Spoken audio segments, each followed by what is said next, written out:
All right, and we're live. Welcome to the live stream, an unexpected live stream. This is Jason Kessler, and I'm here today with my friend Kevin Commie, who is the host of the channel Hail Hydra on YouTube.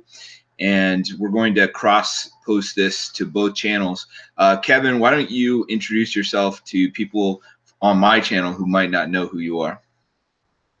Yeah, so I am a retired Army veteran, a small business owner, a suburban dad, and I do right-wing activism. I've done that for a long time.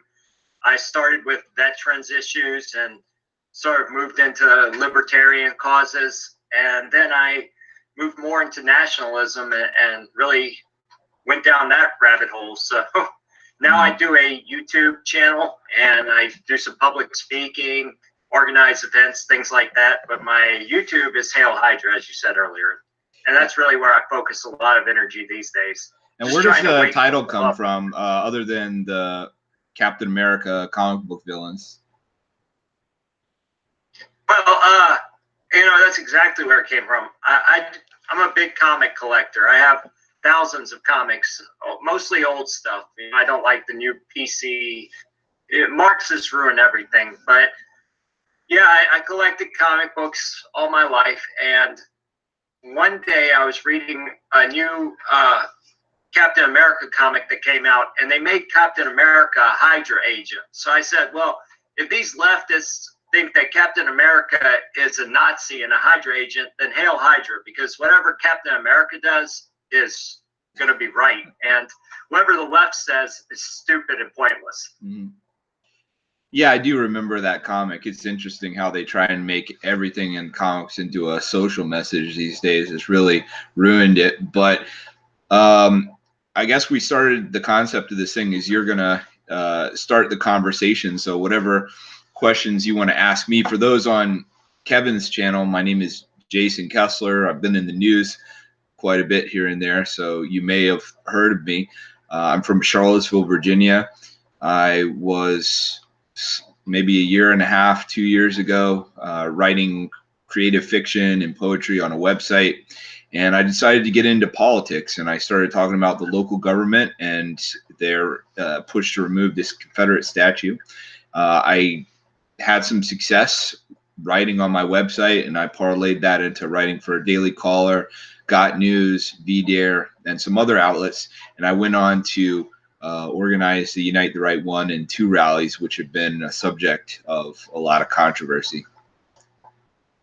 Yeah, I recently did a video about the Fields verdict, and I talked about how I was at the Unite the Right, the first event, and my involvement with that event and then the following event. But I think it's crazy. We've had a crazy week this week, everything that's happened. And I don't know if you want to talk a little bit about that before we start into other topics. But well, I can't go into things too much because I myself am involved in legal battles against Charlottesville. We finally filed our lawsuit against the city for the civil rights abuse that happened at the 2017 event. And mostly it's a heckler's veto lawsuit, which says, that the government officials helped to shut down protected First Amendment speech by allowing those who disagreed with that speech to use violence to shut it down. And this was all, talked about in the Hafey report, an independent review by a U.S. prosecutor named Tim Hafey, who was hired by the city of Charlottesville themselves to investigate it. But as far as the Fields thing, for people who may have been living under a rock, he was convicted of first-degree murder for the death of Heather Heyer, and he was also convicted on every single count that they had put against him for running into that crowd. And I think that included a lot of not malicious wounding, but there's one just under that. Anyway, it's a felony wounding charge for all of the people who had their legs broken and so on and so forth. And I've been covering this thing for some time. Those who may have been following my work on my website we'll see that it was myself and activist who goes by the name Jack Corbin who had originally discovered the Dwayne Dixon post that he had put on the Spikes Tactical Facebook page, where he was saying that he had carried a rifle and used it to chase off James Fields right before the car incident happened. And it seemed like there was nobody who was really paying attention to this or any Charlottesville related issues. There have been various trials and so on and so forth, and just really apathy from the alt-right, I guess you could say. And then maybe right before the maybe like 2 days before the verdict happened, it seemed like there was a Twitter Gab account going by alt-right truth that had really done a lot of work towards putting in what is the alt-right considers their defense of Fields, that he was in fear for his life, and that's why he drove into the crowd. And that started to get a lot of traction. You know, he was brought on to Red Ice. He went on The Right Stuff, and he did something or other with Spencer. And at that point, it seemed like there was just this massive amount of attention had been ignited in the trial, and much more so in that community that I've seen them come together around anything in a long time. And there's just been a great deal of outrage about that conviction, with people in that community generally feeling like the Charlottesville jury had convicted an innocent man in a show trial. But you have some experience with this yourself, right? Because you actually you saw Dwayne Dixon on the day that this happened, right? Yes, yeah, I want to talk about that. On my channel, I actually did a video talking about the verdict, and it's my belief that the verdict was absolutely unjust. Even if the guy had intentionally rammed those people to get him on first-degree murder charges, it's really the media convicting James Fields. And this set a new precedent that's a very dangerous precedent, where the media can convict people by calling them alt-right or Nazis.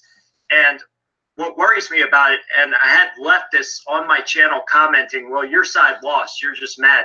But what worries me is that they can do this to anybody. Today it's James Fields, but tomorrow they can use that same precedent. I told these guys who were saying, oh, you're just mad because he lost, I said, what if this was a black man who had run into those people, a BLM supporter who was being chased by KKK members with rifles, right? That would probably never happen, but yeah, it would be a whole nother story. The media would be on the defensive constantly, and they would never be convicted, not of all of those charges at least. And as far as Dwayne Dixon goes, yeah, I did see him and several other people that day running down Market Street. They had their rifles at the ready. I talked to the police about this, and they were interested, but they seemed like they were just putting me off as another guy who, you know, they had talked to all these people, and I was just another guy who was in the crowd who had my own version of events. But I told them who to reach out to. I told them other people saw this. I can't believe that wasn't focused on more in this verdict, in this trial. But what I saw that day was Dwayne Dixon, excuse me, Dwayne Dixon running down the street with another guy, and I didn't know who Dwayne Dixon was. I realized who it was after, when I started seeing all the articles about it. That was that guy, that lanky, I thought he looked like the lead singer from Midnight Oil, so, you know, or REM. Or, yeah, so, Michael Stipe. Yeah. So I was like, what's Michael Stipes over here doing with a AR-15? And I saw the gear they had, and I thought they were militia from a distance. So I was actually walking towards them to ask them if they could walk with us to our cars, because it was so dangerous, and people were attacking us as we were trying to leave, just like they were attacking James Fields. When I got close to them, I realized these guys don't look right. They had piercings. They were weird looking. As I got closer, I realized they were Antifa, but they looked like well-trained militia. As a soldier, I can tell you that they were well-trained. So they were there to do damage. And if you do any research on this Redneck Revolt group, they're not just any old Antifa types. They do training. They read all these books about revolution and things like the Anarchist Cookbook. They're very extreme and very well disciplined for a left-wing militia.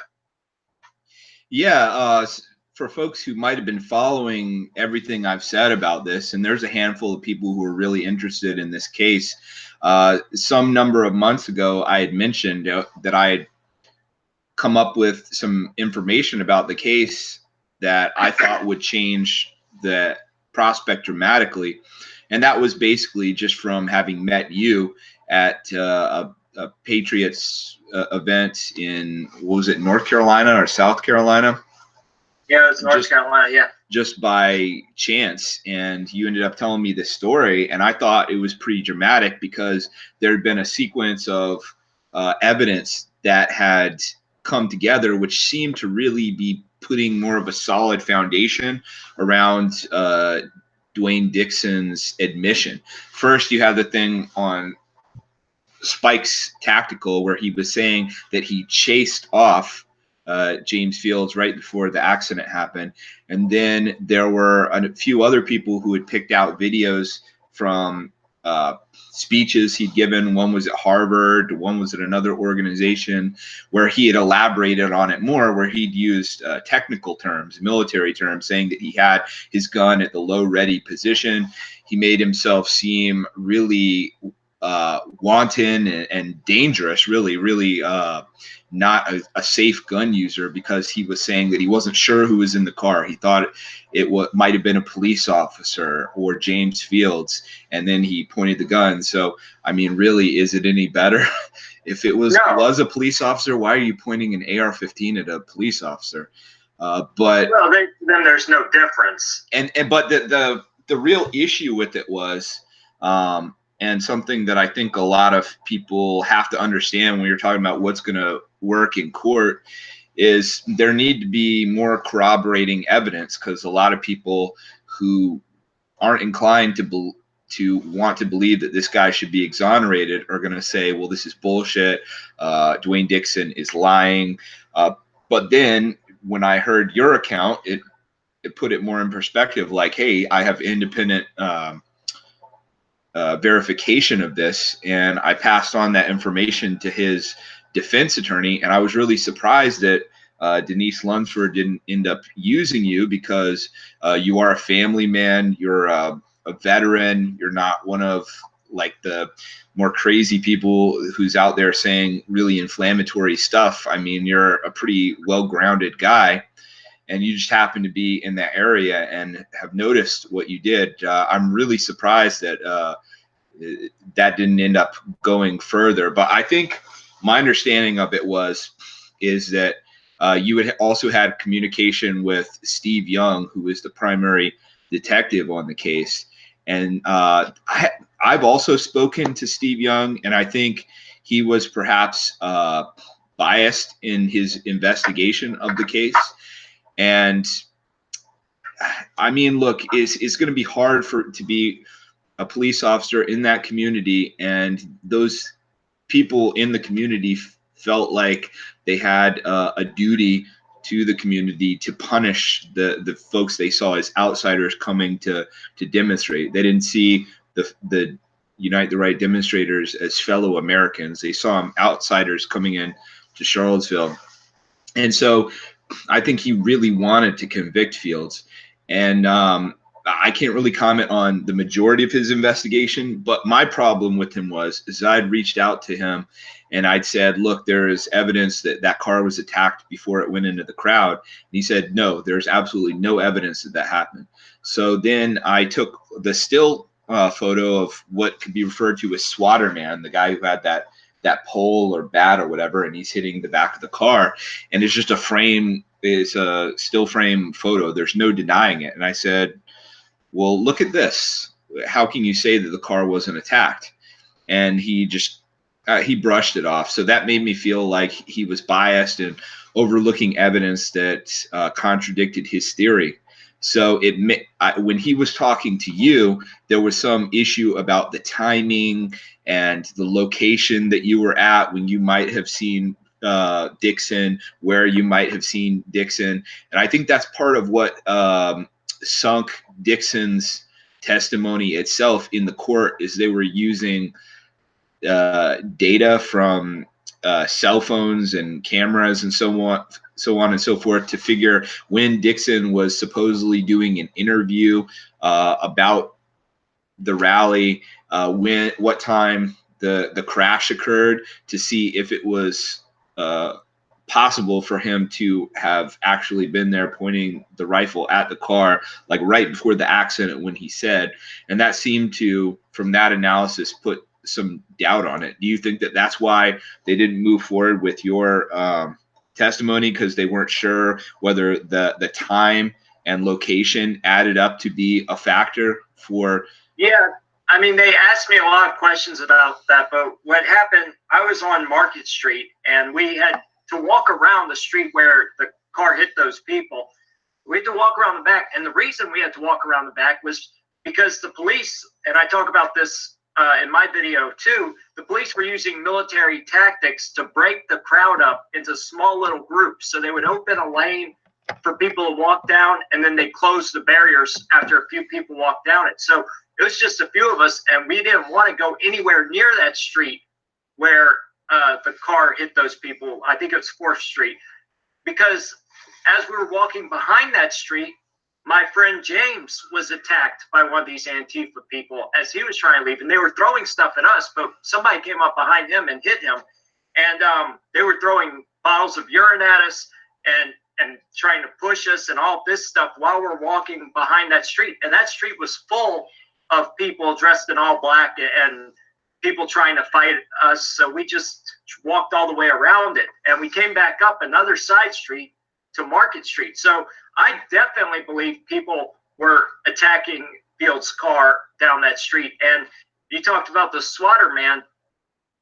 Let's say worst case scenario, James Fields rammed those people intentionally because he thought somebody was attacking him from the rear, or he got upset because of that. That's still not first-degree murder, and that's something sort of off topic, but I just wanted to say that I don't think he got a fair case because of Charlottesville and what you talked about, the way the town felt, and it's sad. But like I was saying, I came around that street, I walked back up the street, and it was very hot that day. We had been getting sprayed with pepper spray, so I was, constantly having to rub my eyes. So we sat down on this little brick area on Market Street next to a police officer, the only police officer in the whole area, because the cops definitely stood down. There was nowhere to be seen except at those little points like I was talking about where they were letting a few people through and then closing them off, breaking up the crowd. But everywhere else where there were Antifa attacking people, no police to be seen.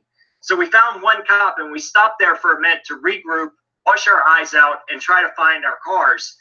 And as I was sitting on that corner, I decided, look, I'm going to go walk around and try to find my car so we can get the heck out of here. And I walked down one street, didn't see my car, walked back up the other way, back towards the park. And as I'm walking towards the park, that's when I see Wayne Dixon, the other guy, two guys in vests with radios and AR-15 and what I think was an AK-47. And yeah, at the low ready position, walking down the street that way. And I think there might have been another guy further down who was running towards them. Anyway, I see this happening. I was going to go talk to them because I thought they were militia, like I said earlier, and asked them if they'd walk with us for security. I realized they weren't, and I said, well, these don't look like guys I want to be involved with. They look like they're angry and up to no good. So I started walking back the other way. Well, a few minutes or a few seconds, I don't remember exactly how long it took. Not much longer after that, I hear a commotion, and this car's backing down the street real fast and then turning down the street where we are, and it drives right past us. And as that car saw that cop that was standing there next to us, it slowed down. And I think that was James Fields thinking maybe I can turn myself in right here. But the second he slowed down, a big group of people ran around the corner, and this guy screaming at the cop, arrest him, arrest him. He just killed a bunch of people. And when the cop turned, and I guess maybe James Fields saw those people, he peeled out again and drove further up the street. So, you know, if he was somebody who was just going to hit some people and run off, he would have slowed down right there, and he would have hauled butt out of there real fast. But so it wasn't much long after I saw those guys, the Redneck Revolt guys, that I saw Fields driving past us. The car was beat to hell. And our thought was, our first thought was, these people are attacking these cars, and they're either shooting at him or they did something, because his car was full of holes. And what later I realized were baseball bat marks. But we thought, we got to get the hell out of here after that. I mean, it was a hairy situation. And so all of us thought that his car was being attacked, because that's what was going on that day. These people were attacking people who were there peacefully demonstrating. And when Trump says there were good people on both sides, sure, there were some white nationalist groups there, but the media focused on them. They didn't focus on the moms and dads and people who went there to protest the removal of the monuments. And they didn't focus on the people like me who were there because we wanted to see what was going on. We wanted to see, you know, the type of violence we'd seen in Berkeley from Antifa and document it. So there was a mix of people there, and it's such a shame what happened that day. It's a shame the media ignored the police, and it's a shame what happened to Fields. It's just, you know, he needs a retrial in a different county, if you ask me. Yeah, I mean, I've been following all of these cases for a long time, and through this whole process, I've gone from somebody who maybe had an unsophisticated understanding of the law, very little experience with the law at all, other than maybe going to court for some minor misdemeanors, never involved in civil cases, certainly, never knowing anybody who's been involved in like felony cases, and there's so many of them that have come out of Unite the Right. And I've seen the interest in these various cases, whether it's those related to DeAndre Harris or James Fields, go from like a quick spike at the beginning to like nothing. And then there's a lot of these alt-right accounts, people who have a larger following, who I think that they kind of like use it for their own purposes, to create martyrs out of some of these people. So they won't do anything. Like, I'm there looking for evidence about Dwayne Dixon and so on and so forth, and they don't do anything. And then at the last minute, they're like, oh, this is such a tragedy. How could they do this to this poor innocent guy? And I know that that I have done videos saying he's innocent and so forth. And I think that my understanding of legal definitions of things has changed over time. So and it was really something that had to be drilled into my head, because I have attorneys now and I've talked to them about this case a number of times, and I just couldn't believe, like, how could this guy possibly be guilty? There's so many people around him with weapons. I've seen videos from different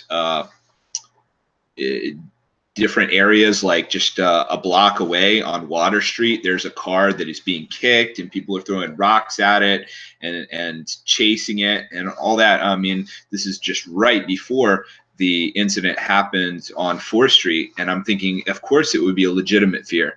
And then right after the accident happens, there's a black dude who's being interviewed by a reporter named Jackson Landers.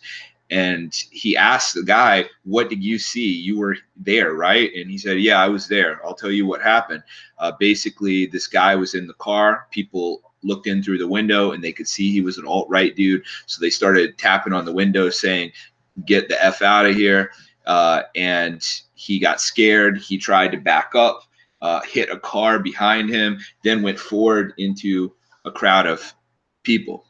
And so there are some issues with that guy's story. Like, for instance, he was at the back, you know, so he wouldn't have been able to back up into a car behind him. But still, I mean, there's a lot of evidence that something might have been going on there, as far as with the swatter man, with Wayne Dixon's admission, this guy saying that people were banging on the windows, and then the lack of video evidence to show some of those crucial moments. I mean, it's amazing that you had this this spectacle, which was international news, and so many people everybody is a potential reporter. Everybody's got their cell phones out, and nobody caught those crucial moments before the incident, so that we could put these speculations to rest. That leaves room for reasonable doubt to me. But here's where my understanding of this thing became a little bit more sophisticated, because my attorney is telling me, no, he's guilty. He is not going to get off with it. And it was hard for me to understand that. I said, why? How could that be? And essentially he was saying that it's sort of like if somebody was shooting a machine gun at you and you picked up a baby as a guard, and boom, boom, boom, boom, you killed the baby to protect yourself. And I think that that is an argument why it had to have been at least manslaughter, because let's take it as if everything that all these people were saying was true. Let's say that Dwayne Dixon was really like only a block away, as it showed in the animation, the alt-right truth video, and he's got his rifle out. He's threatening fields. Let's say that it, just like the black dude said, there are people banging on the windows saying, get out of here. You're not welcome here. And of course, there are people all around with baseball bats. Even so, that crowd in front of him was not the crowd that was targeting him. Those are all people that are theoretically behind him. So if we were to take all that as true, you're saying that he made the decision, oh crap, my life is in danger, I'm going to drive through all these innocent people. So that's at least manslaughter. Right, but here's the thing.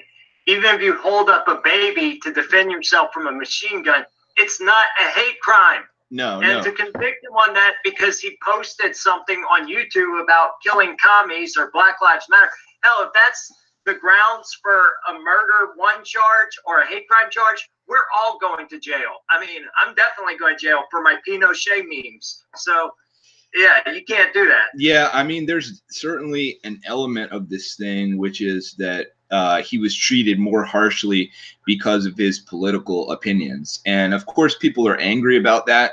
But this is part of how people have to mature as their understanding of the law goes, because it's not like in this country you can be convicted purely for your beliefs or for your speech. That's not legal. That's outlawed by the First Amendment. But if you give somebody something to work with, like you legitimately commit some kind of a crime, and then they find out you have a belief system which they hate, then they're going to go hard in the paint against you. They're going to show you no mercy, and they will view it in the most negative light that they possibly can. And that's something that people can be upset about, but ultimately they need to dry their eyes and start to improve themselves, because you can't do some of the things that he was doing, even if he was innocent. He was texting his mother Hitler memes and saying that we're not the ones who need to be afraid. That people may not like it, but that's the kind of thing that, if it's viewed in the most negative light possible, can be seen as premeditation.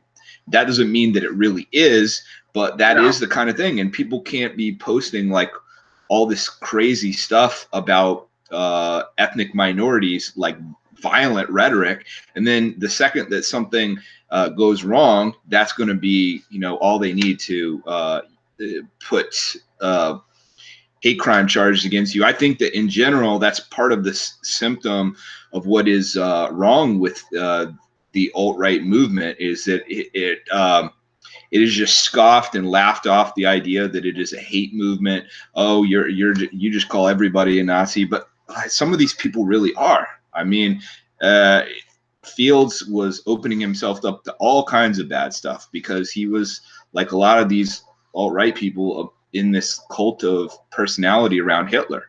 And that's a dumb thing to be involved in, both for you personally and for the struggle of white people to be able to have equal representation in this country like other minorities do. Because every time you have these guys that are like, well, they just call everybody a Nazi. Everybody's a Nazi. But then you look into them and they're like Richard Spencer and Mike Enoch, where they're having these secret parties where everybody is saluting and shouting Heil Hitler. Those are Nazis. Yeah, well, here's the thing. All right, my interest in this is purely from a libertarian perspective. And like I said, my roots are in libertarianism. So I'm a free speech absolutist. And that's what brought me to Charlottesville in the first place. But I got to tell you, Jason, even if they are Nazis, who cares, man? That's the thing. The media, these guys will never live up to the hype the media has created around the word Nazi. They've created a mythos of a Nazi that even Hitler would not live up to. I mean, when the media calls somebody a Nazi, that's baby killers, genocidal maniacs, the worst thing possible you can think of. The media has created this narrative about what a Nazi is, and it's completely untrue in a lot of cases. But here's the thing, even if people are Nazis, we talk about this all the time. They're a small portion of people that exist on the right. And here's what really bothers me. When you talk about communism and Nazism, the left have black nationalist groups. They have every kind of group that exists in the far alt-right. Every kind of group that exists in the far alt-right, the left have a doppelganger of. And they're celebrated, though, while the people on the alt-right are demonized. And if you listen to Richard Spencer talk, he might do the salutes, he might LARP around, but the fact is that he's not calling for violence. He's not saying anything hateful. He's saying he wants his own ethno-state, and yeah, that might be extreme, but he's not saying let's go out and kill all these people, while the left have people every day calling for the death of whites on Twitter, and they're celebrated. Yeah, So, I mean, talk about, on the one hand, you're right that there is definitely a double standard. But where I'm at right now is I'm in a place of recalibrating, trying to do something different. I am a free speech absolutist. The lawsuit I filed against Charlottesville, one of the co-plaintiffs is NSM, the National Socialist Movement. They're as Nazi as it gets. But I do believe in that ACLU standard that everybody, even the most hated speakers, have the right to speak. And Charlottesville shut that down. But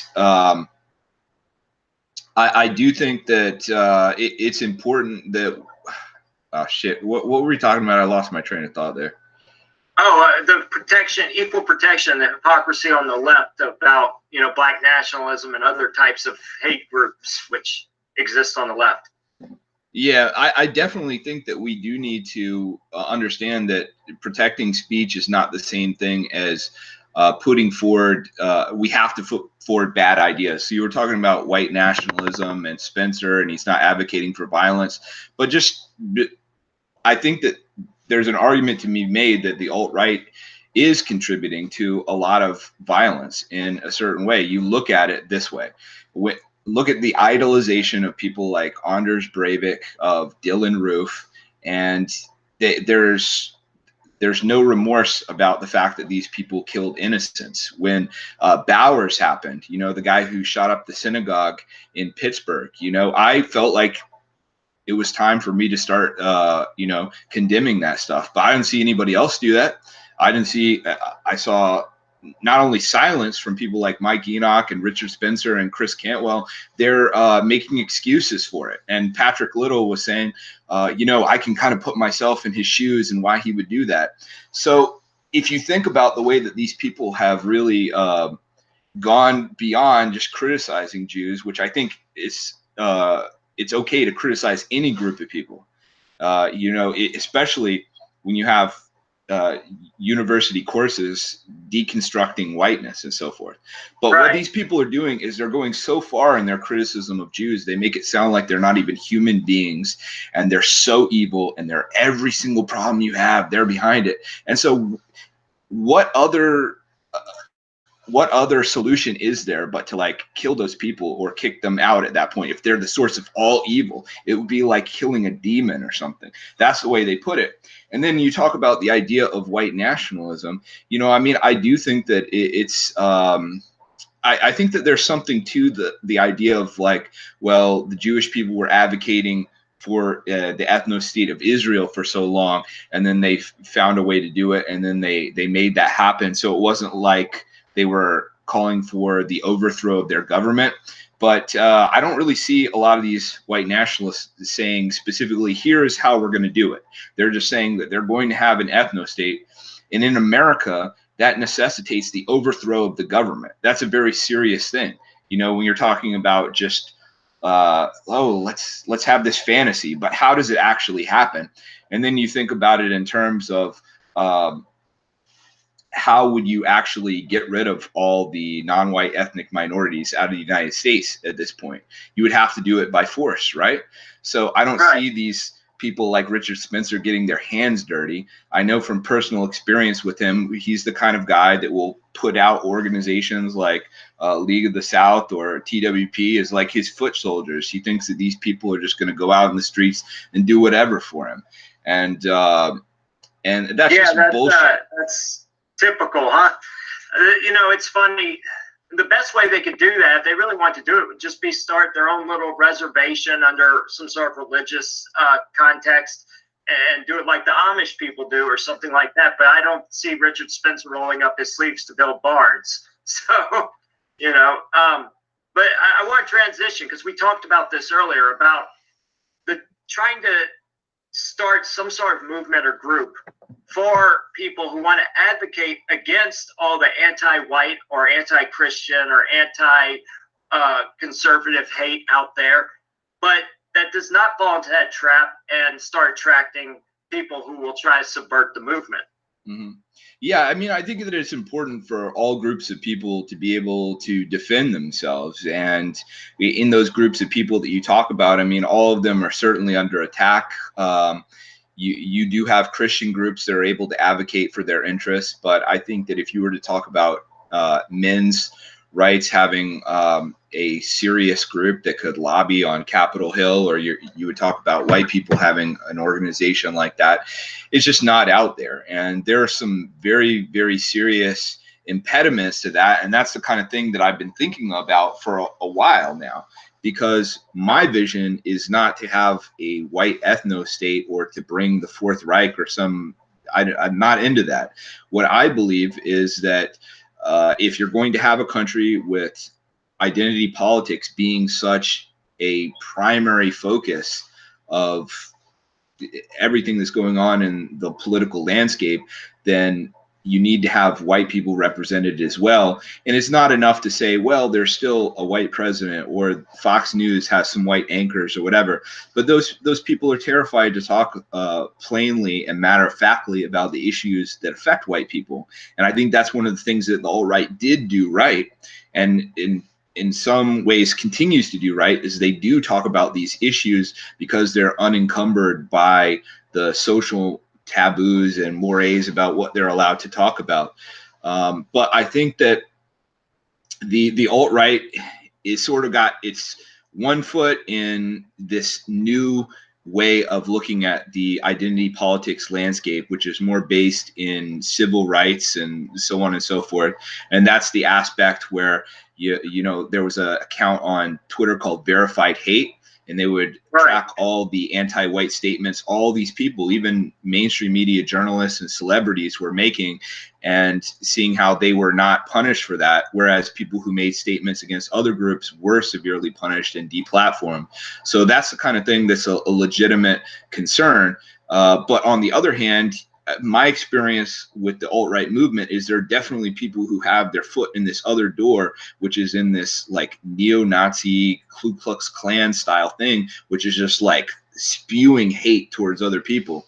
And I don't think that you can have that. You have to have a professional face. You know, I think that any successful movement, that when you're dealing with democracy, has got to be based around love rather than hate, because with hate can win you power if you're in a situation where you can go to war and you want to pump up your troops to fight another side, right? But that's not the kind of environment we're in, and that mindset is really going to hurt anybody working within the democratic process, because the democratic process is winning hearts and minds.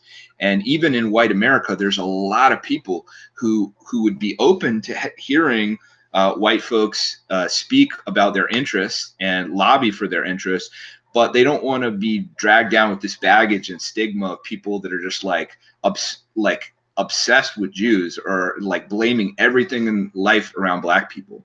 Just like to be a professional advocate, you've got to cut that stuff out and understand that there are different competing interests between the different factions in America.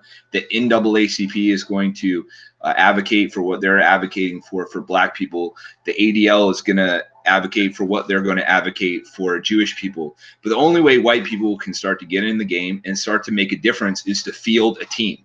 We don't even have a team right now. You know, we're on the fringes and getting pushed out further still, because you can compete against these other groups for the share of the pie in America. You can compete against the African American lobby or the Jewish lobby. But at the end of the day, you basically got to shake their hand and say, you know, to the victor go the spoils, you know, may the best man or woman win, you know, and you go out there and you push your interests and they push their interests. But it's not a thing like, we're going to fight you and we're going to kick you out of the country if you lose. That's just not going to work. And that mindset, I think, is going to further enable them to discriminate against white people, because it's going to increase the funding for the ADL, it's going to increase the funding for the SPLC, and it's going to legitimize all the hate that they direct at Caucasians. Well, I think you're absolutely right, but I do think there is. It seems like you have more faith in democracy than I do. I think democracy's failed us, and I think that we are devolving. Earlier, you talked about how we need to mature legally, but we're leaving that level of maturity when it comes to our legal system and everything else, because that's what happens when Marxists start to take over institutions. They start to destroy everything from within, and the quality of everything starts to decline very quickly. As somebody who's lived in a Marxist country, I'd say we're pretty close here to civil conflict, if not all out fighting in the streets. But as long as we're not there, we definitely need a more professional approach to defending our way of life and things like conservative values, white civil rights, Christian civil rights, and those things. There used to be a bunch of these kinds of groups, and they were taken very seriously. And they had capital on Capitol Hill, social capital, that is. They don't have that anymore. And even though groups that were created to protect everyone equally, the left have destroyed them too, like the ACLU.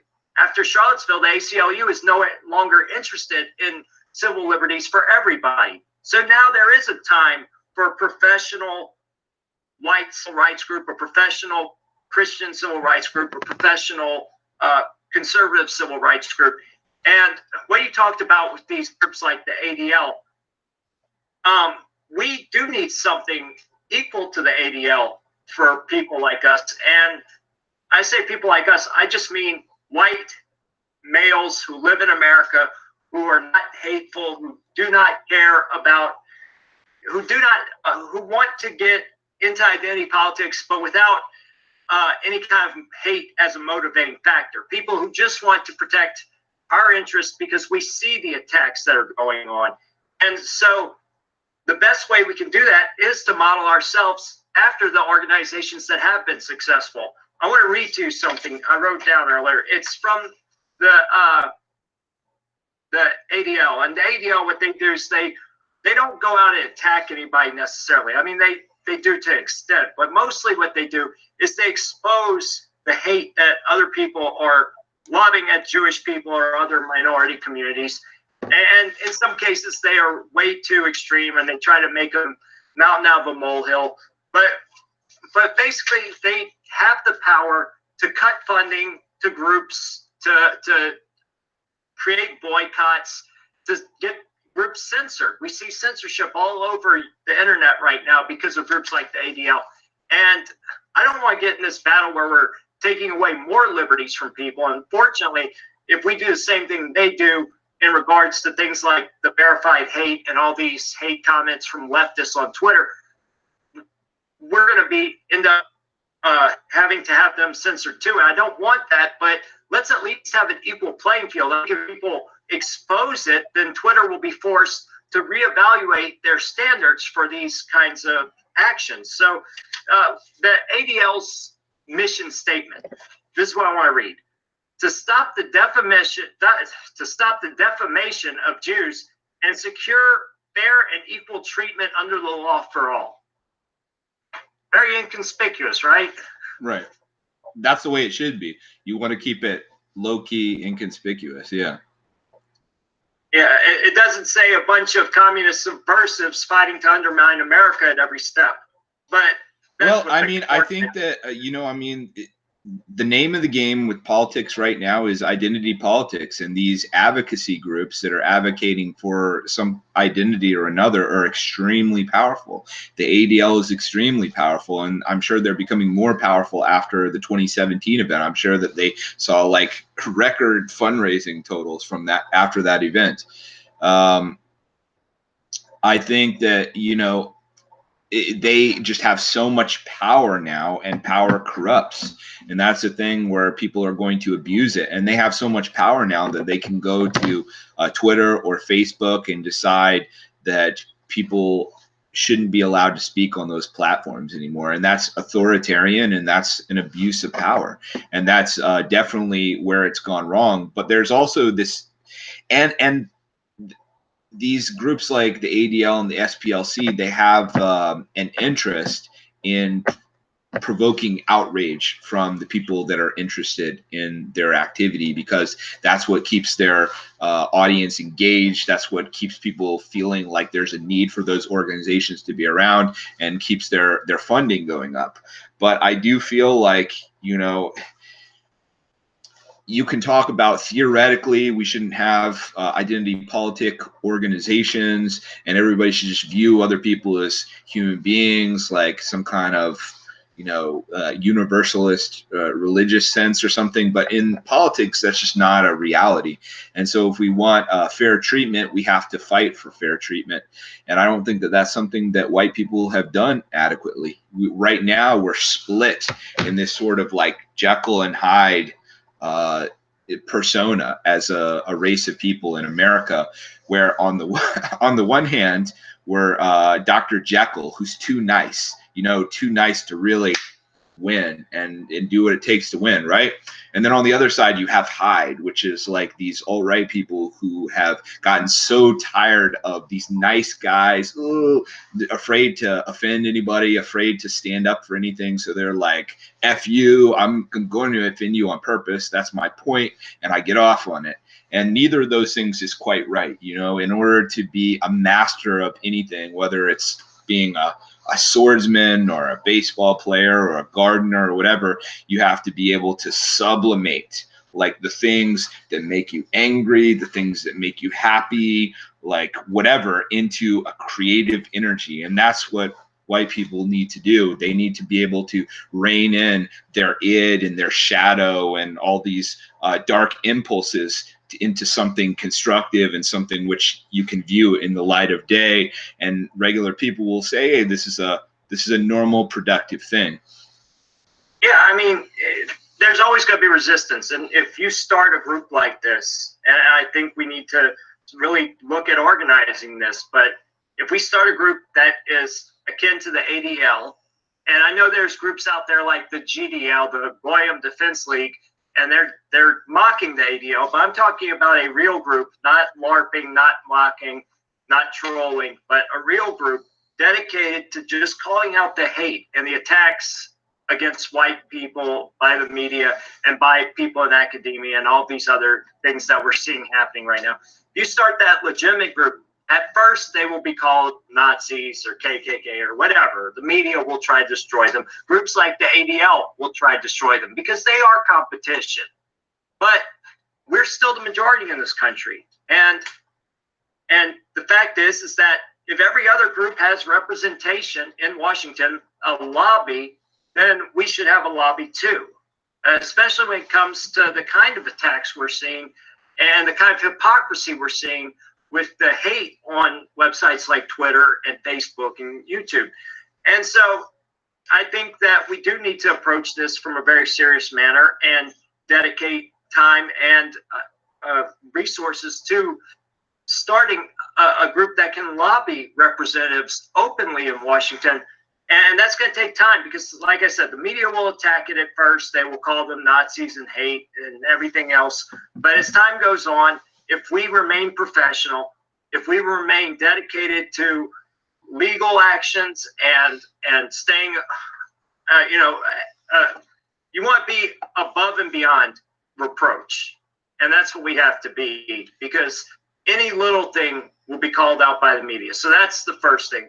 But if we just have that same mission statement, the same mission statement that ADL has, to stop defamation and secure fair and equal treatment for all, that's apply that to whites, apply that to Christians, apply that to any other group that's under attack right now. And there's nothing the media can say about a group that has that as their mission statement that would defame them in any way. Yeah. And I think that they have the right approach, and we were talking about this earlier, is that you really would have to be beyond reproach, and it's getting the best of the angel on your shoulder and the best of the devil on your shoulder in a way, like you need the angel to keep you standing upright and keep you on the righteous path, but you need a little bit of that devil too to give you that edge to win. And right now, if white people are going to have serious advocacy, they have to be able to walk the straight and narrow. They have to think of themselves like politicians. That's something somebody said to me is, Jason, you need to stop saying all this crazy stuff from time to time and act like a politician. And they're right. You unfortunately have to play by the rules, and that's not as fun as what the alt-right does, which is like trolling and offending people. But if you want to start winning, that's what you got to do. And then on the other hand, you really have to stand firm for what you believe in. I think that that's the middle ground, is you need to have a backbone, unlike a lot of conservatives who won't stand up for white people and the fact that we are being treated unfairly right now. So I think, going back to your point about the ADL and talking about their anti-defamation, I think that that is a good tactic. I think that it's very foolish to make a lot of your rhetoric about other people, and because that's when it becomes about hate. Like if you're just talking about blacks or Jews all the time, like some of these people, like Patrick Little is like just obsessed with them, like Jew, and like nobody's worldview could. I don't understand how they could be that obsessed with these people. But I think that that's a downfall. But whereas if you look at what the NAACP does, you look at what people in the media do when they're trying to give power to the social justice movement, is they're talking about what they perceive as slights to these various ethnic minorities or other groups like gays and lesbians, whatever, transsexuals, so on and so forth. And they know that this is a powerful tactic because there are umpteen million news outlets inventing new ways to be offended by things. This group is being slighted by microaggressions, or this is why this TV show is not sufficiently, sensitive to black people, or whatever, because they're creating power for themselves doing that. So without looking like the bad guys, because it's not like they're going up and just boom, boom, boom, boom, boom, like beating other people up. They're saying like, hey, we're under attack and we're defending ourselves. Here is why there is legitimate need for us to stand up for ourselves as black people or whatever. And I think that that's what you do, is to look like a good guy, is you highlight the real world-based reasons why your organization needs to exist, and you do not ever attack other people. Yeah, I mean, here's the thing. I hate going down this wormhole or this rabbit hole, because as you get down there, it's a downward spiral with identity politics. The problem is the left started it and they created this monster, and now we're being sucked into it. If you're a true egalitarian, you don't need different groups to represent all these special interests and all these so-called intersectional groups. Because when you break it down to intersectionality, the individual is the smallest, most oppressed intersectional group. And if we're all individualists and we're all egalitarians, we don't need all this. But unfortunately, society right now has dragged us into hell with them. And I say society, the mainstream, the media, the mainstream politicians, academia, they have dragged us down into this hell. And we have to build our little corner in this hell. So the thing is that I don't hate anybody. I love everybody equally, except for communists. And this is a game the communists play, and if we're going to beat them, we have to play it too, unfortunately. And I think that we need to have more discussions like this and try to figure out solutions, because we've been ringing the bell for a while now, and we've tried a lot of different tactics here. But one thing we haven't talked about enough are these kinds of solutions, and it's because they've built that fear around these things. I mean, look at the Proud Boys, for example. The Proud Boys tried so hard to distance themselves from all of this and act like they were above all of this. But the second things got heated, Gavin McInnes is out. He tried to protect himself because he was afraid of losing his spot at the table in the mainstream media. And now that he, has backed out and disavowed and said, oh, we're not all right, we're not identitarians. They've said that the whole time. And now today he's fired from CRTV. So do you think that might have played a part in this, that he was part of a right-wing group that was being called Nazis by the media? Well, it's not just that, but also they were going after the Proud Boys specifically because there was this image that was created around them, which is that they are like a gang. And you can see in the perceiving them in the most negative light possible, which is what the media does, right? They're going to say, what do we know about these Proud Boys guys? They're part of a fraternal organization like the Shriners. That's how they describe themselves. They'll always put that, and then they'll go right into like Berkeley, Portland. Here are these times where they've fought with Antifa. And that Antifa and the Proud Boys are relatively equivalent in terms of like how many videos are out there of them fighting, right? And you don't see the same treatment of Antifa, but I think that is really more of the way that they got the Proud Boys was because of the violence. But you do see a lot of articles where they call them a white supremacist gang, which is sort of laughable to people who are familiar with right-wing politics, because we know that the Proud Boys are more of a Western like civilization, it's the rainbow coalition of the right. Yeah. I mean, it's Western civilization, which you could say is white. I mean, it started in Greece, and the Romans contributed to it, and it flourished in Europe. But I think that the Proud Boys went more with the understanding that there are people who have immigrated from different countries that have adopted the ethos of Western civilization. I remember going to Berkeley. The only time I went out there, I was going to cover an Ann Coulter speech for Daily Caller, and Antifa was planning on protesting that. And I thought it would be an interesting thing to see after everything that had been going on. The Ann Coulter speech ended up getting canceled, but I hung out with Base Stickman and some of the other people in the Proud Boys, and I was really shocked because, I was going to say a word. I guess you can't say like a euphemism for transsexuals, but there was like a based transsexual there, and I was just like, okay, I don't understand how that works within the Trump movement, the MAGA movement, but there you go. Well, there's lots of that. I mean, that's the thing. The right really is the big tent party nowadays. But when I say the right, the nationalist right, or the pro-Western right. But I think my point about the Proud Boys was more so that all the disavowing and all of the kowtowing to the media that you can do, none of it's going to help you if you are on the right, if you are defending these people who are under attack, these groups like white males, or males in general, whites in general, Christians in general. None of that is going to stop the media from calling you a Nazi. Like myself, I have a mixed race family. I know what some people on the alt-right would say about me. Okay, but they are a minority. But that doesn't change the fact that I have white skin.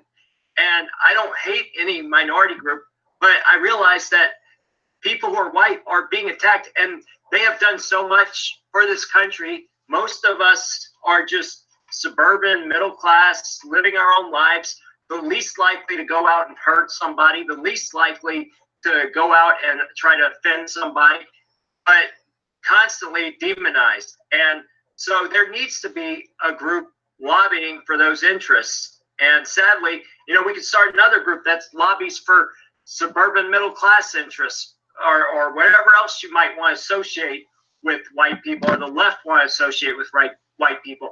But they're going to say the same thing. They're going to call them Nazis. They're going to call them haters. And that's something that they're going to do if we try to start a group like this. Hold on, I have this point that keeps floating through my head when you're talking about this and about the problem with people who aren't Nazis being called Nazis and so on and so forth.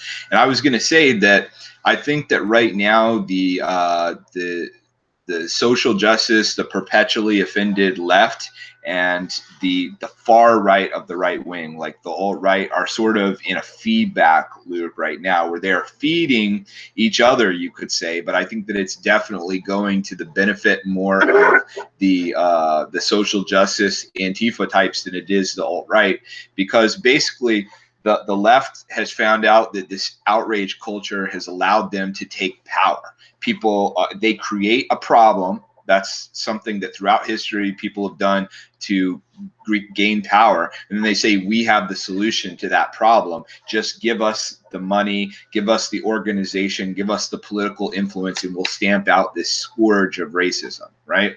So the problem is they're using this power to gain more and more power, and they're saying there's all these Nazis out there, there's all these racists and hateful people. And so what does the alt-right do? It comes across trying to be this iconoclast movement, which is sort of like taking down sacred cows. And they're like, screw you. In this environment where everybody's worried about everybody being a racist, they become actual racists, and they go like way over the top on it. And I mean, I've been around these people. I know that, like the right stuff and these folks, I mean, they are literal Nazis. They're teaching people to Sieg Heil and, worshiping Hitler, like just treating the concept of genocide like so cavalierly.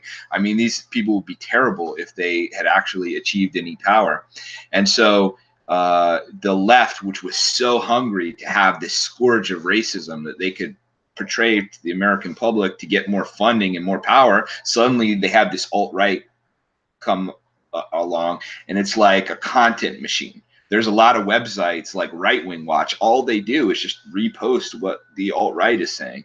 And it's an ATM, ka-ching, ka-ching, ka-ching. They're just like getting that cash money. And what are you gonna do in that situation? So the social justice people now, they've got so much power from this outrage machine that the alt-right has been feeding, that they're realizing they don't have to stop at the alt-right. Like, they've crushed the alt-right. They've got like lawsuits against all these various people. They're sending people to jail. Folks are on terrorist watch lists and all kinds of crazy stuff. And then they realized, hey, you know what? We can move on to Alex Jones, and we can move on to Gavin McInnes and all these other people. Exactly. They're sort of tangentially related, and they've got so much unchecked power because the media and the political establishment has given them the go-ahead. Take everything you want. We just want you to stop this problem.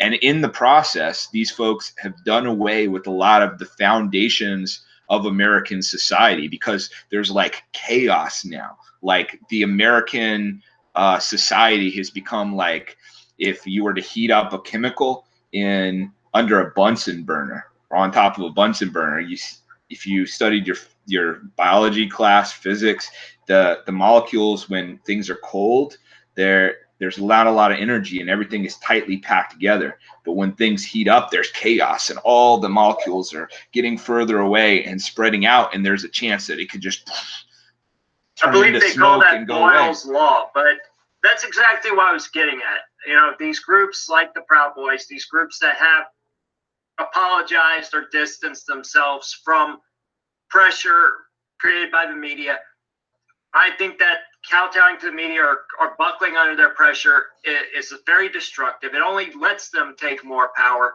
And so how do we create a group that both appeals to the mainstream of America, or at least the mainstream of the right wing right now, and also does not apologize for what it is, but can appeal to the people who are not haters, who are not angry, who do not want to cause chaos, but do want to protect their rights, who do see stuff like the hate on these Twitter messages, the hate coming from academia, the discrimination coming from academia. I mean, we could talk all day about this school down in Louisiana where I'm from that sent all these messages to Harvard about how their kids were poor black children and they were lying about their home circumstances and writing these sob stories, and they all got accepted, but whites and Asians are discriminated against at Harvard. We know that for a fact. So how do we form a group that tries to protect those interests without buckling to the slander from the media and equally appealing to people on the right? Well, I don't think that it's that far outside the realm of possibility that people would think. I mean, certainly there's a lot of issues related to the media attacking anything that's going to be pro-white, as you were saying. But I've been living in the Northern Virginia, D.C. area for a number of months now. I'm like constantly in and out of D.C. I see how things work. I'm kind of like on the periphery. I'm mostly working, doing my own thing, but I see the think tanks, I see the advocacy organizations, I see the lobbyists and all this stuff. And first of all, it wouldn't need to be something that is dramatically like over the top attention grabbing, you know. Really, like the idea of white advocacy is already going to be like so shocking that it's going to grab attention. So I would say you want something that is like European American Civil Rights Council. And then you have the name. You want to have people who are attorneys who are part of that process. Pretty much anything that we would do going forward has got to have attorneys. That's a huge portion of that. Money is another portion of that. And that's been a real sticking point because everybody is hoping and dreaming that there'll be some rich sugar daddy who's going to start funding a pro-white civil rights organization or whatever to be able to make this thing happen. I don't see that happening.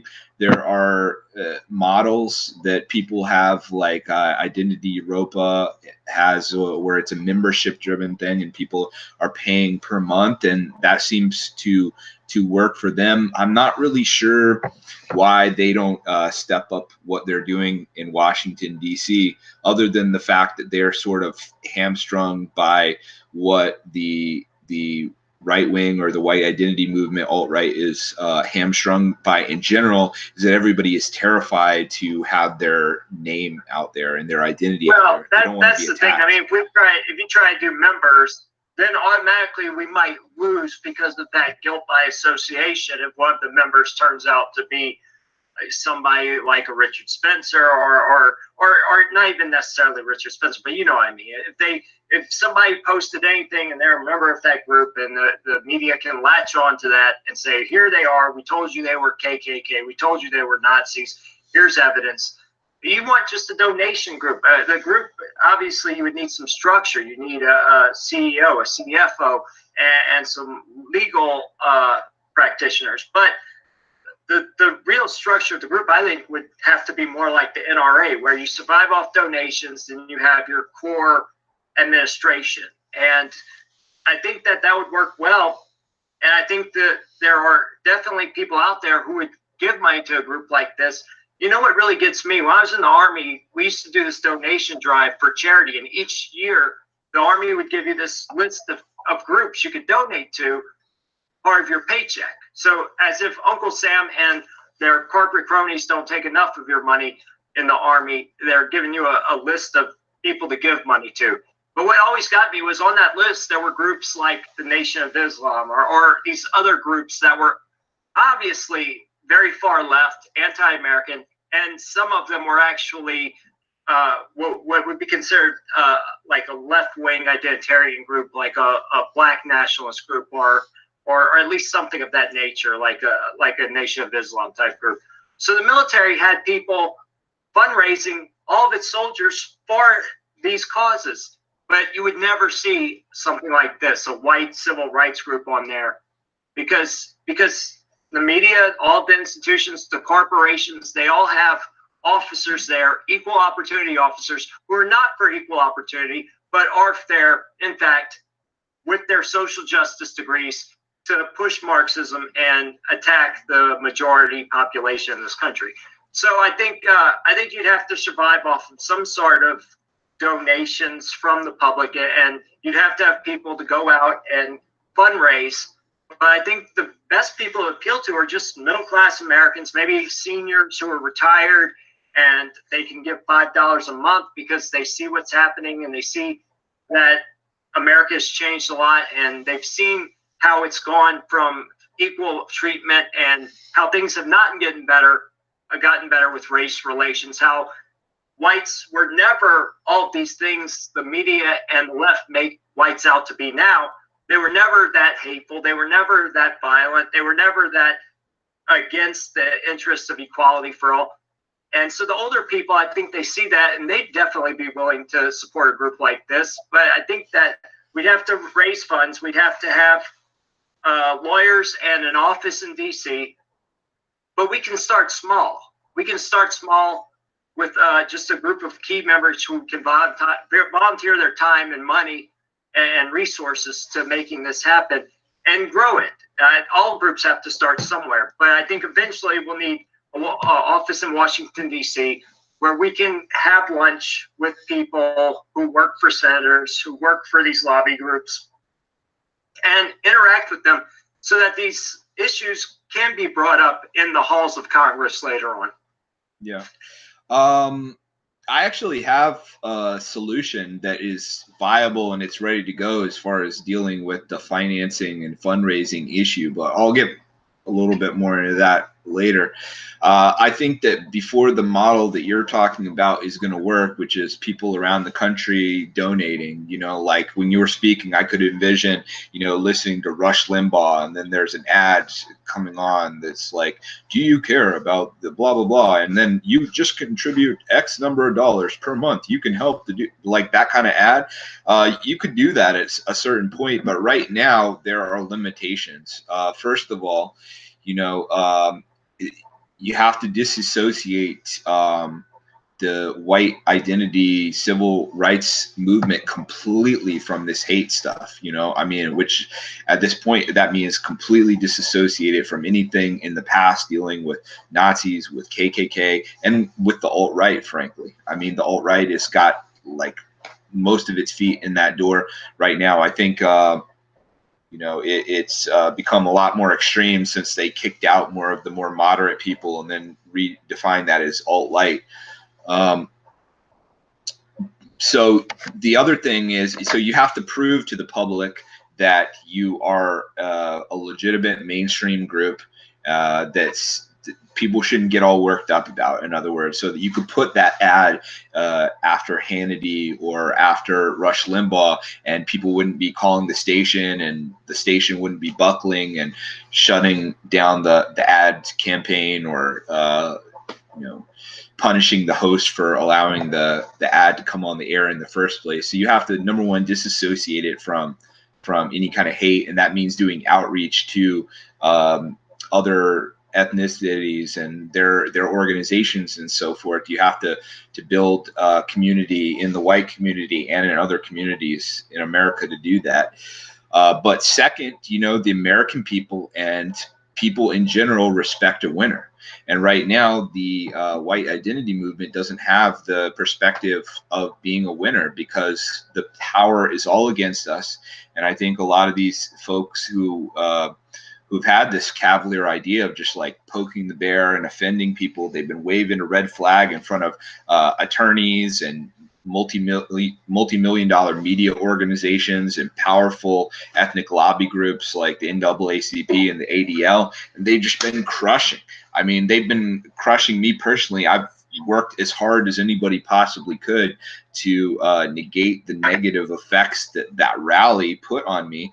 But, you know, I've had to learn how to file legal complaints. I've had to find new ways to, you know, work and raise money. I've had to do all kinds of things. I've had to relocate several times. And I have media hit pieces like trying to turn me into something that I'm not and never have been. And it's a lot to deal with. And everybody you're like somebody who stands up for what you believe in. And I think that's very respectable. And you've risked everything for that. And I think that you have not gotten the respect you deserve for that. But let me just finish the point is we got to start winning. And I think that is going to take a jump start of us raising the money ourselves through our own hard work, and then going out into the streets and doing activism which doesn't embarrass normal people, doesn't embarrass the people in power like the Republican Party. They don't want to see us as a liability. That's what the alt-right, for instance, is. It's a huge liability for Donald Trump. It's a huge liability for the Republican Party. Well, I agree 100%. And let me just say this. I think we should wrap it up as we've gone on for a long time. I want to bring up one more point and topic for you to address before we do that.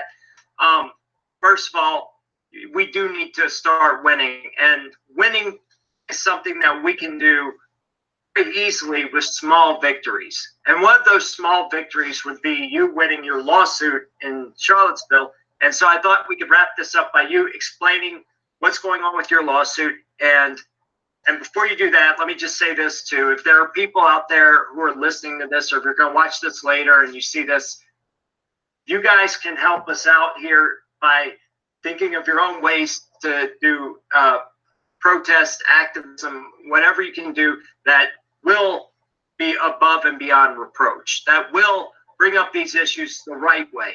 And you can donate to different legal defense funds that are being set up right now to help people who are in trouble, like the guys in some of these right-wing movements like the Proud Boys.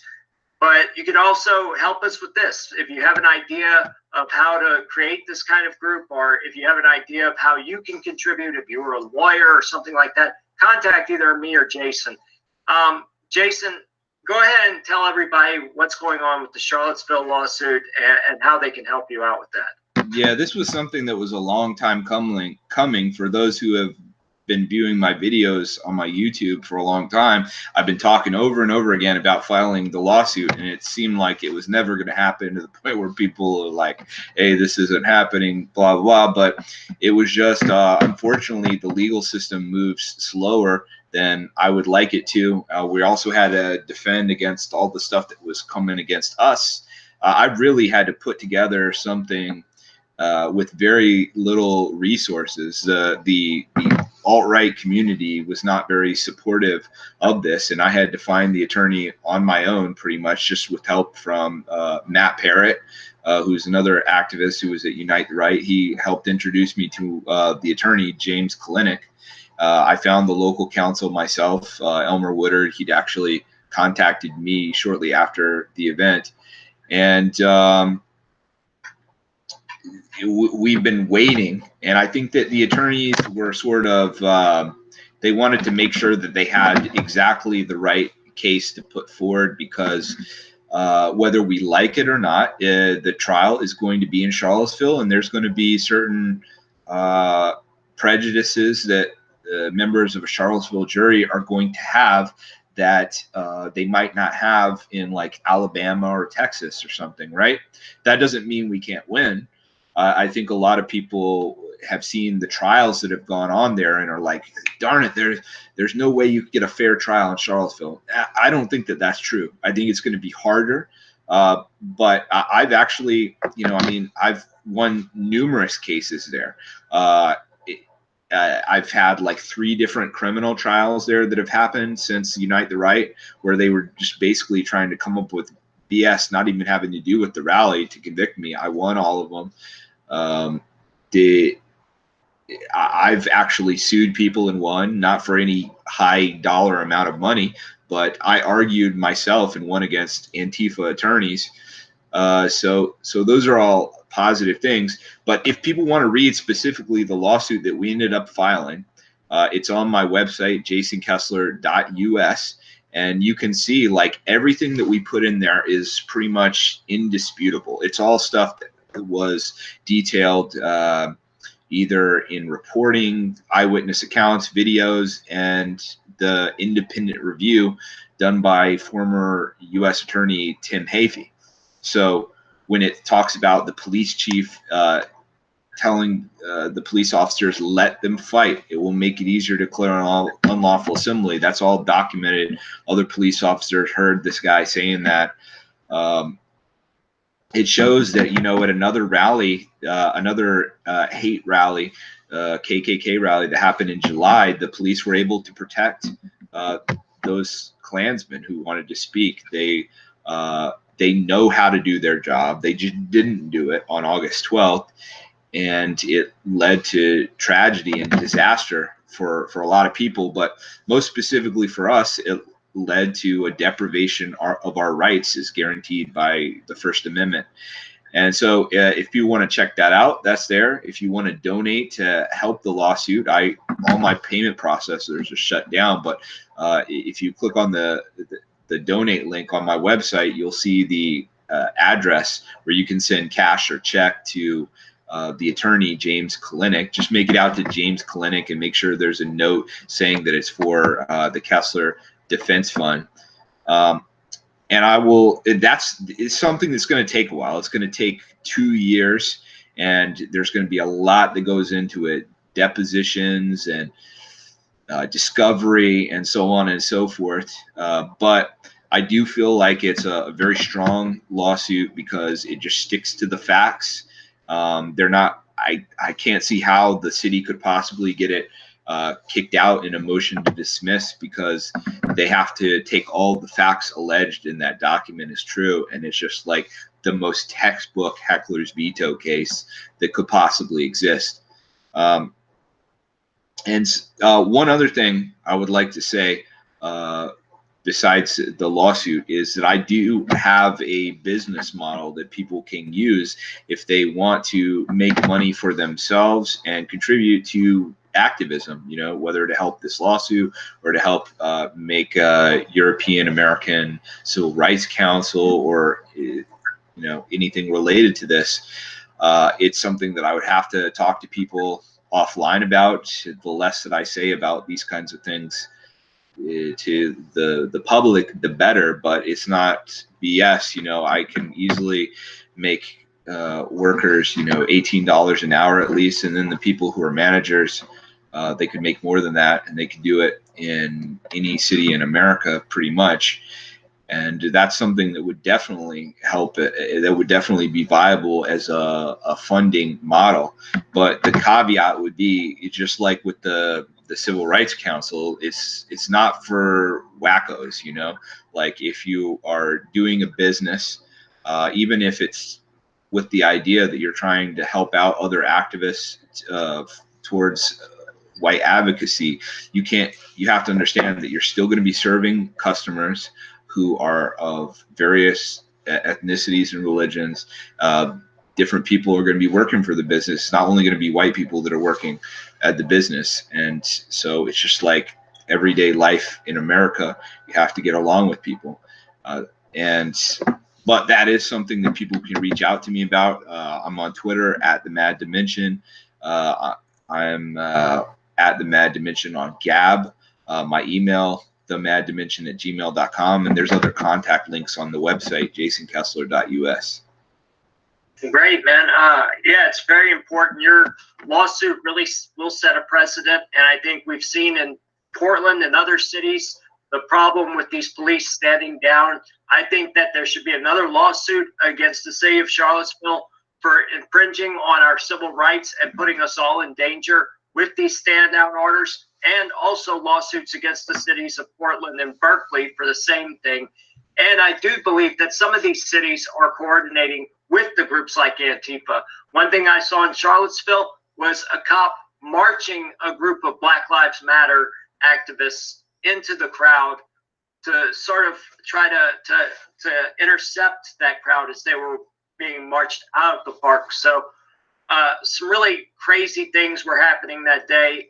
It's a shame everything else that happened.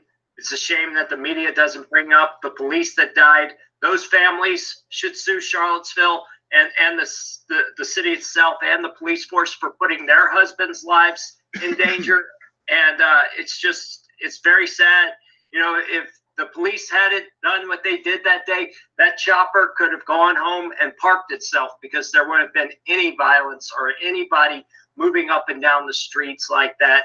And it all goes back to the subversives in these local governments, in these small college towns, and in big cities like Portland, actively working to silence people. And we see this time and time again, and we need groups, like you said, to stand up, and we need these small victories. You talked about winners. I hope you can soon be the next winner and have that victory and set that precedent. Yeah, if we win the lawsuit against Charlottesville, it's a whole nother ball game. You know, regardless of whatever else I do with forming an organization or what have you, you know, if we win the lawsuit, you know, it changes everything. It changes the historical interpretation of that event, which is crucial. It's so tilted and distorted right now, where people won't even admit that there were two sides that had contributed to the parts that went wrong in that event. That's outrageous, because I've seen it all on video. It's voluminous, the stuff that the other side did. But also, I think that it will legitimize rights advocacy for white people. And I think that part of maybe I'm too woo-woo in my thinking. Maybe I'm becoming a little bit more spiritual or religious as I grow older. But I think that there's something to the idea of karma, or, you know, having a clean soul, and how God or whatever forces might be directing this universe are going to view you, and whether you're successful in life.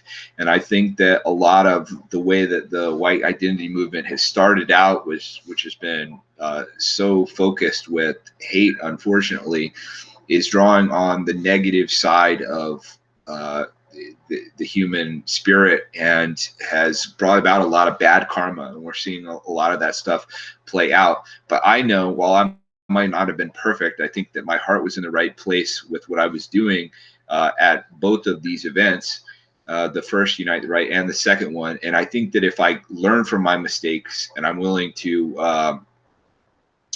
correct the things that I've done wrong and become a better person, then I think that that increases the likelihood that the lawsuit is successful, because there will be good karma surrounding that. And I think that that is something that should apply to anybody out there who is listening, is that we really have to start doing our advocacy based more in love and less in hate. Is very important for our spiritual well-being, as well as for our chances of success. But I will say, with the legal stuff, you're talking about not just Charlottesville, but all these different communities. And I can tell you that it is not easy. The left is so developed right now, where they've got all these attorneys that are willing to swoop in and cover people's legal needs for free. And that gives them an outsized voice. It makes their rights like super rights, meta rights. Because we might have rights, we might have the First Amendment or the Second Amendment and the 14th Amendment and so on and so forth. But if there's no legal muscle behind that, what good is it really? And so folks have got to get serious about their financial well-being as well. People have got to save money, and they've got to understand and become familiar with the legal process, and understand that if you're somebody who cares about the future of the country, it's not just enough to vote. You've really got to get involved legally to uphold your rights. And but I can't encourage that enough. Yeah, and I agree 100%. I know, and until we can get to a point where the corporations are donating to a white civil rights group, or any of these other Christian or male or conservative civil rights groups, we will not be able to push back as hard as the left.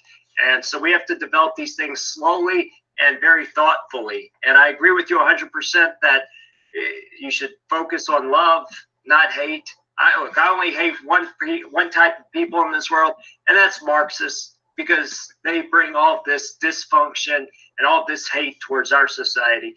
And I love America. I love this country. I love my hometown. I love the small town where I live. I think localism is important.